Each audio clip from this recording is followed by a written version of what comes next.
তার মানে আপনি বলছেন যে আপনার দাদার জমিদারি নেই। এটা আমি তো কখনো বলিনি, এটা মিডিয়ার বানানো প্রোপাগান্ডা, এটা এবং আপনারা এটাকেই ধরে আবার ওই লাইনটাই বলছেন, এটা খুব বিব্রত। শুনতে চাইছি আপনি বলছেন তো আমরা শুনছি। এই যে গাড়ির বহর নিয়ে যে শোডাউন যেটা করলেন সেই সমালোচনা তো যায় না। আপনি এরপর বলেছেন যে আপনার দাদার জমিদারি আছে, কিন্তু এটা তো বলি নাই। এই যে এই কথাটা আপনি এটা বললেন, এটা কোথায় ছিল? কেউ এটা বলে যে আমার দাদার জমিদারি না, আপনার দাদা দিয়েছে আর কি, আপনার দাদার সম্পত্তি থেকে আপনি পেয়েছেন। হ্যাঁ ঠিক আছে, 1 মিনিট। আমি না, এটা ভাই আমার সব মিলে হয়তো 4-5 লাখ টাকা খরচ হয়েছে, এটার জন্য দাদার জমিদারি পাওয়া লাগে না দাদার সম্পত্তি পাওয়া লাগে এরকম কিছু না। আমি এটা বলেছিলাম যে আমি যদি এলাকায় রাজনীতিও করি, ওই রাজনীতির মানে এমপি ইলেকশন করি, ওইটাতে আমাদের উত্তরাঞ্চলে কিন্তু অনেক টাকা কম খরচ হয়, দক্ষিণে অনেক বেশি। হয়তো উত্তরে হয়তো যেটা দেখা যায় যে কয়েক কোটি টাকা খরচ হয় আর কি একটা এমপি ইলেকশন করতে, যদি এরকম কালো টাকা ছড়ায়, না হলে মোটামুটি একটা লিমিটের মধ্যে থাকে, 5 কোটি এরকম কিছু একটা হবে। তো আমি এটা বলেছি যে ওই ইলেকশনের ওইটুকু ফাইন্যান্সিয়াল সাপোর্ট দেওয়ার আমার পারিবারিক সক্ষমতা আছে, এটুকু।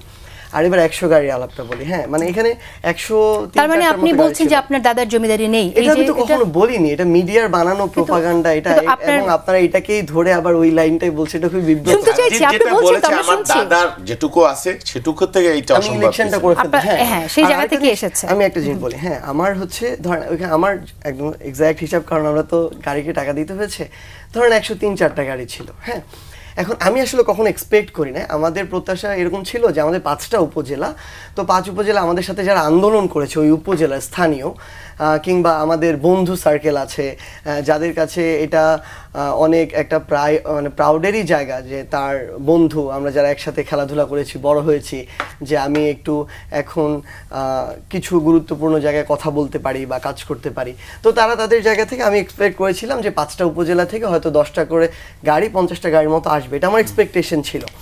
কিন্তু যখন হচ্ছে এই সংখ্যাটা অপ্রত্যাশিতভাবে মানে ডাবল হয়ে গিয়েছে, আত্মীয় স্বজন থেকে শুরু করে যে যার মতো পেরেছে এসেছে, তো পরবর্তীতে যেটা হয়েছে, এটা তো আমার জেলার এক প্রান্ত থেকে আমার বাসা পর্যন্ত গিয়েছে। তো একটা জেলার এক প্রান্ত থেকে একটা বাসা পর্যন্ত গেলে একটা মাইক্রোর ভাড়া কত হয়? 4000, 5000, কেউ 3000 দিয়েও পেরেছে। সব মিলিয়ে মানে এই ভাড়া বাবদ খরচ হয়েছে অ্যারাউন্ড ধরেন 3 লাখের মতো। আর একটা আমরা ইফতার করেছিলাম ওইখানে যারা এসেছিলাম, সব মিলে 5 লাখ।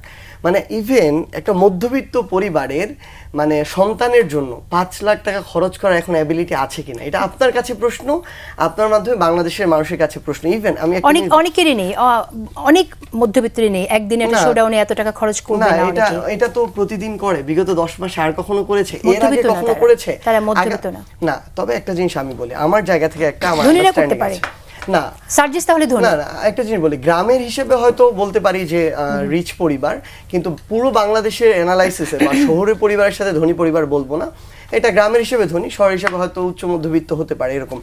এটা নিয়ে কথা বলা খুবই বিব্রতকর। আমি যে জিনিসটা বলতে চাই, আপনি দেখবেন ভাই বলতে পারবে, আওয়ামী লীগের সময় এমন দেখেছি একটা স্কুলের পিয়ন হওয়ার জন্য নিম্নবিত্ত পরিবারের একজন বিভিন্নভাবে ম্যানেজ করে 10 লাখ 15 লাখ টাকা ঘুষ দিয়েছে, এটা পর্যন্ত আমরা দেখেছি। তো এটা তো অবৈধ একটা জিনিস, কিন্তু মানে তাদের একটা স্বপ্ন আকাঙ্ক্ষার জায়গা থেকে তার পরিবারের একজন সন্তান বা কেউ একজন হয়তো এরকম একটা জায়গা থেকে যাচ্ছে দেখে এটা তাদের মনে হয়েছে, এটা নিয়ে আমার কোনো কনসার্ন ছিল। কিন্তু আমার দেখেন একটা কথা, মানে এটা করতে গিয়ে ধরেন এই 4-5 লাখ টাকা খরচ করতে গিয়ে আপনি এটা বলেন যে আমরা কারো কাছে 1 টাকা নিয়েছি, কোথাও চাঁদাবাজির অভিযোগ এসেছে, কিংবা কোথাও মানে জোর জবরদস্তির অভিযোগ এসেছে, কিংবা আরেকটা কথা যে এই যে ধরেন সাপোজ 100টার মতো গাড়ি, কোনো গাড়িকে আমরা মানে ধমক দিয়ে নিয়ে এসেছি, টাকা দিয়ে নিয়ে, এরকম হয়েছে কিনা। তো দেখেন আপা, মানে তারপর আমার একটা সংশোধন আছে। আমি মনে করি অভ্যুত্থান পরবর্তী এই পরিস্থিতিতে বা রাজনীতিতে বা আমরা যে কালচারগুলো এক্সপেক্ট করি, এই কালচারের জায়গায় বলতে চাই, আপনি তো কালচার পরিবর্তনের কথা, আমি প্রশ্নটা রেখে দিই সার্জিস, উত্তর পেয়ে যাবেন। আপনি তো কালচার পরিবর্তনের কথা বলছেন, টাকাটা কেউ দিয়েছে, চাঁদা দিয়েছে কিনা, কারো কাছ থেকে জোর করে নিয়েছেন কিনা, সেটাও যেমন গুরুত্বপূর্ণ জানা, তেমনি প্রয়োজন জানা যে কালচারটা পরিবর্তনের জন্য এটাই বলছি প্লিজ। হ্যাঁ মানে আমার এটা আন্ডারস্ট্যান্ডিং, আমি এটা অনুধাবন করেছি যে এভাবে আমার যাওয়া উচিত হয়নি, বা এরকম যে একটা হয়ে যাবে, আমার পূর্ব থেকে এটা নিয়ে সচেতন থাকা দরকার ছিল। এবং এই কালচারটা এতদিন দেখে এসেছি, আমরাও যদি ওইটাই করলাম তাহলে তো পরিবর্তনটা হলো না। সো আমার মনে হয়েছে যে এরপর থেকে যেটা হয়েছে একটা ভুল হয়ে গিয়েছে, আমার সংশোধন হতে হবে। এরপর থেকে ফার্দার যেন এই শোডাউনের কালচার আমার দ্বারা না হয়, এটা আমি আমার জায়গা থেকে নিশ্চিত করব।